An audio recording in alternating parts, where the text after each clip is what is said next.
Bonjour et bienvenue sur La Buvette. C'est le podcast qui fait du bien et c'est le podcast où l'on parle de vous. Je m'appelle Margot Bussière, je suis coach de vie humaniste et à travers ce podcast, je vous accompagne vers un mieux-être, un mieux vivre, un épanouissement intérieur ainsi qu'un éveil de votre conscience et pourquoi pas de votre spiritualité. Je vous remercie d'être là aujourd'hui et je vous souhaite une excellente écoute.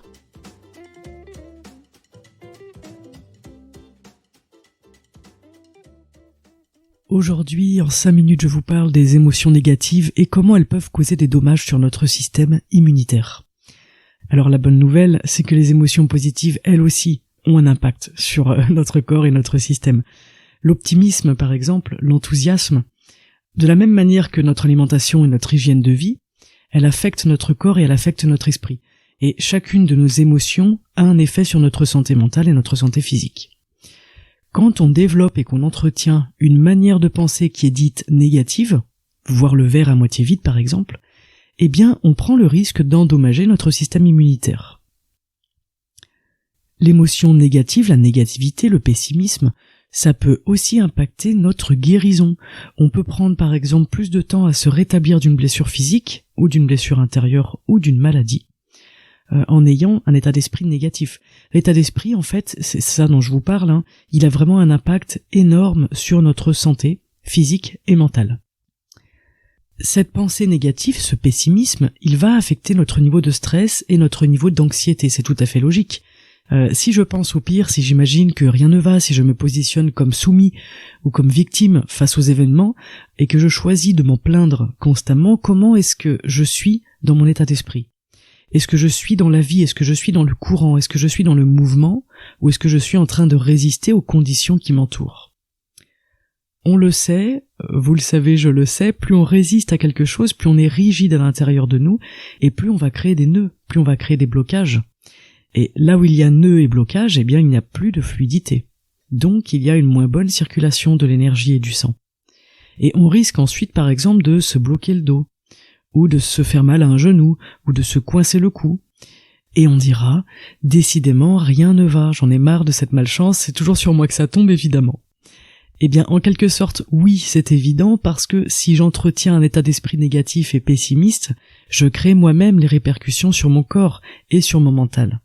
J'apporte du négatif au niveau énergétique de mon corps, et il serait fou de penser que toute cette négativité, elle va se transformer comme par magie en positivité. D'accord ? Il est donc crucial aujourd'hui d'apprendre à développer un état d'esprit qui soit positif, et un tel état d'esprit, ça se cultive, parce que cet état d'esprit-là, il est mis à rude épreuve chaque jour. Et si en plus vous êtes entouré de personnes qui sont dans la plainte et dans la complainte, qui sont dans la négativité, ça va forcément vous attirer et vous forcer à adopter ce comportement.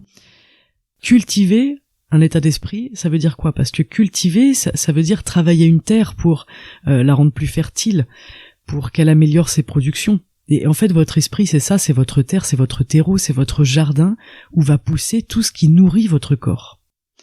Si vous produisez un état d'esprit qui est triste, qui est coincé dans le négatif, qui est pessimiste, tout ce qui va en découler, eh bien, ça va en être teinté.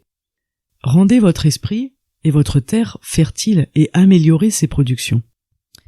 Votre corps, ce n'est pas le seul décisionnaire sur votre santé parce que votre état d'esprit, il joue un rôle très important. Cet état d'esprit, c'est le regard que vous posez sur les choses. Ou même, je dirais, c'est le regard que vous choisissez de poser.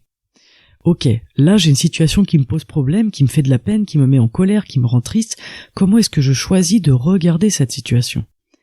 Et ensuite, comment est-ce que je choisis d'agir face à cette situation ? Et non plus de réagir.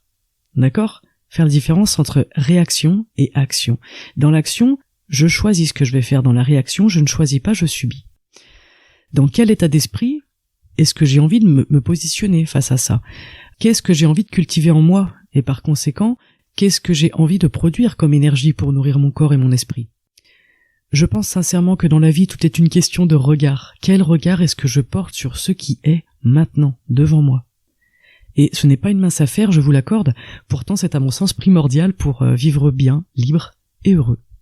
Voilà pour la pensée du jour, je vous donne rendez-vous samedi pour un nouvel épisode. En attendant, prenez soin de vous et cultivez en vous un état d'esprit positif et doux à l'intérieur. Soyez conscient que cette positivité, elle va nourrir votre corps et votre esprit. Je vous souhaite une excellente journée et à très bientôt sur la buvette. Ciao!